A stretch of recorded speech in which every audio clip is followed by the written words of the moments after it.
Ang Ginoo manaa kaninyo. Anaw sa kanin. Hingutugikan si Ebanghelyo sumala ni San Juan. Himayawan ikaw, O Ginoo.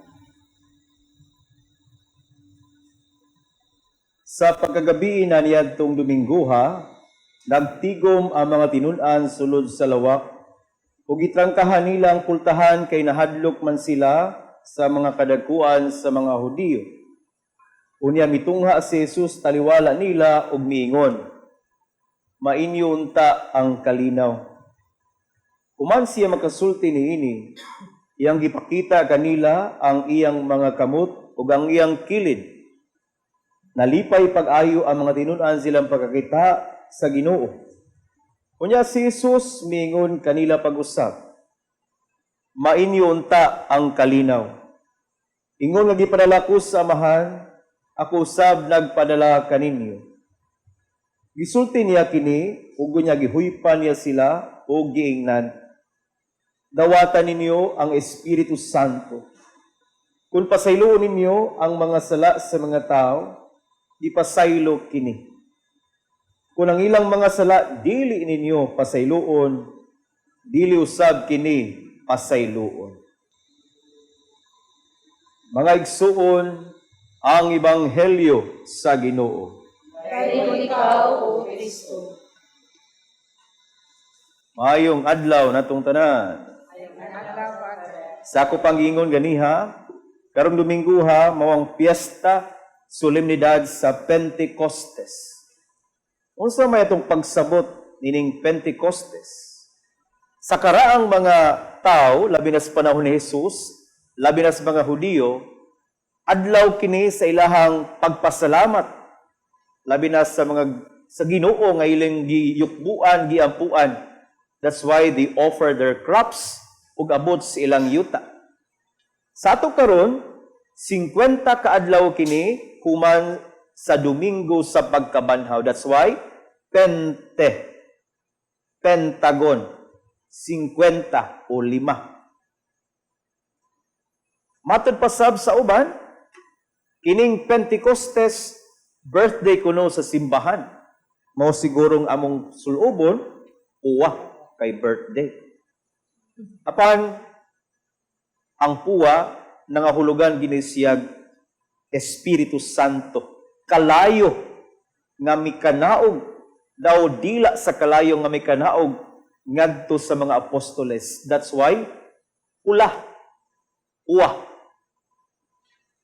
Apan mga igsuon sa kadaghang pagsabot nato nining Pentecostes, I think sa ako lang pagpamalandong usagyod nga di nato kalimtan every time we celebrate the Pentecost Sunday is that Pentecost or what happened during the Pentecost is simply that the Lord fulfills His promise.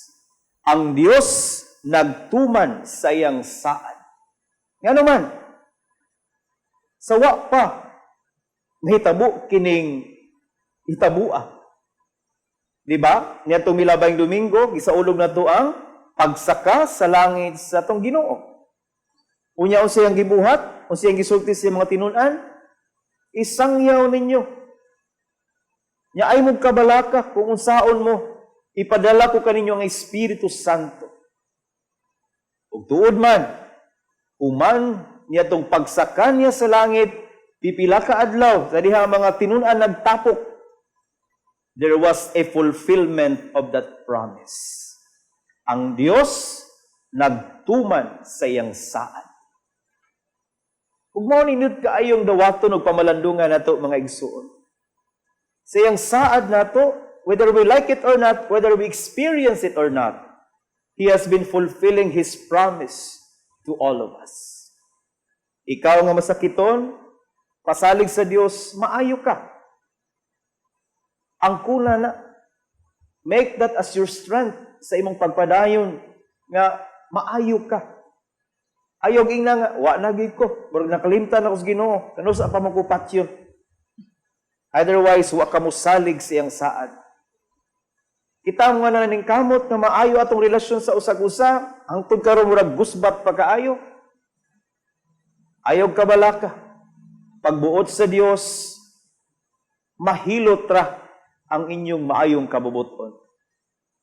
Time and again, one important consideration of this celebration is that our God fulfills His promise. Ug mao na yung mga nahitabo sa mga ng labay, di ba? Kasaysayan sa atong kaluwasan nga ang Dios gikan sa mga apostoles, gikan sa mga propeta, hangtod siya mismo mikanaog. Ang Dios nagtuman sa iyang panaan. Which is again, an inspiration natong tanan. Apan, daghan siguro nato makaingon nga, saon sa mang paagi, Padre, nga nagtuman ang Dios sa iyang saad, nga hangtod karon, grabe man big problema, mura magkasunod-sunod man. May gani karon ni uwan-uwan na, pero di magyud murag ang uwan wa man kasulbad sa among suliran. Nag-away maghihapon mi. Nagbungol maghihapon mi. Nagsakit maghihapon ko. Matod pa sa akong kaubang pari, doon ako no'y matang sa Espiritu Santo. Na ako no'y matang sa Espiritu. Espiritu Santo o Espiritu Tonto. No? Niya ako po ng punan na apo'y Espiritu Divino. Sabot niya na. Naidaghang mga tao nga hilumon kayo, pero paim na, iyahata ng istorya. Diba? Na yung mga tao nga buutan kayo, pero paim na, asa naman siya? Espiritu Santo, Espiritu Tonto, Espiritu Divino. Kung atong tanaw ng katong kahimtang, unsa man kaha nga matang sa Espiritu ang naghari nato? Ang atong mga pagbasa, nagpahinumdum nato, ang bunga, ang atong makabot kung ang Espiritu Santo maghari nato. Unang pagbasa, buhat sa mga apostoles, nagtapok ang mga tinunan. Apan, sa dihang daw mikunsa ng Espiritu Santo, lain-lain sila gigikanan. Na taga Macedonia, ni taga Asa, and yet, they were able to understand each other. Pasabot niya na, ang Espiritu Santo mo'y naghari kanila. Ang Espiritu Santo mo'y ilang giila. Kita. Dili ba? Parehas tag sinultihan. Parehas tag ginikanan. Parehas tag dugo. And yet at times, di ta magkasinabot. Mag-away sa yuta as ilok. Mag-away sa pipilang kabilins ginikanan. Ngay uban, magpinatyanay. Ngay uban, magbungol ta. Wa ko'y labot ug maunsa ka. Dili ba? Parehas tag sinultihan, parehas tag kaliwat, parehas tag gikanan, apan di ta magkasinabot. Unsa man kanang espiritu ha? Espiritu Santo, Espiritu Tonto. Ang atong pagbasa, naghisgot og kalinaw. Apan, kalibutan karon, gubot, pamilya, naiuban, bungkag, mga igsuon against igsuon. Ang uban nagdumot. Matod pa sa Ebanghelyo, kung gipasaylo ninyo ang mga sala, gipasaylo usab kini. Usa sa mga timailhan nga ang Espiritu Santo naghari kanato, dunay pagpaubos, dunay pagpasaylo. Daghang mga masakiton nga ako mahilugan. Naglisod na. Bisan unsa na lang tubong ipangpasok sa lawas. Daw mo surrender ng doktor. Apan daghang mga higayon nga murag dili tambal ang gikinahanglan. Gihunghungan las igsuon o di ba kinsa to? ipasaylo na tika. Naiuban na ayo, naiuban ni pahuway na gyud sa dayon. Mga igsuon, Espiritu Santo mo'y saad sa Ginoo. Dili na to masinati ang maong saad kung kita, padayon na tong ilhon ang laing espiritu nga maghari nato. Espiritu sa kalagot, espiritu sa kaligutgot, espiritu sa pagdumot, espiritu sa way paglaom, espiritu sa kaway ganas kinabuhi. Way mahimo ang maong saad kung kita mismo dili mo ila sa iyang presensya. Busa, mga igsuon, agig pagtakop ning pamalandong nako, mas maay siguro nga itong pangayuon ang presensya sa Dios diya sa Espiritu Santo. Ato sigurong pangayuon nga mukanaog ang Espiritu Santo sa itong kinabuhi.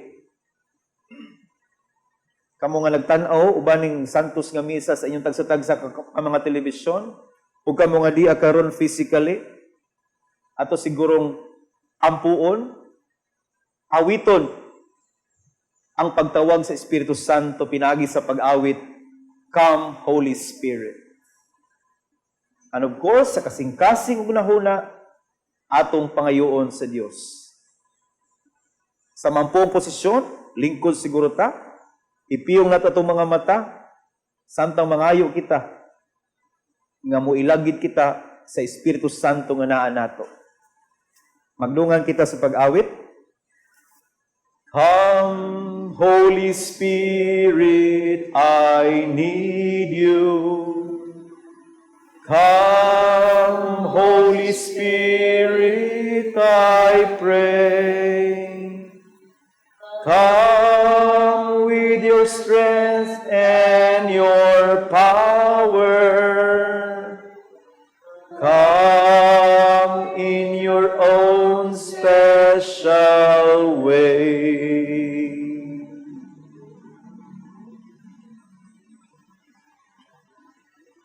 Sama sa Salmo, atong ampos Ginoo, ipadala ang imong espiritu ug bag-uha ang naong sayuta. Amen.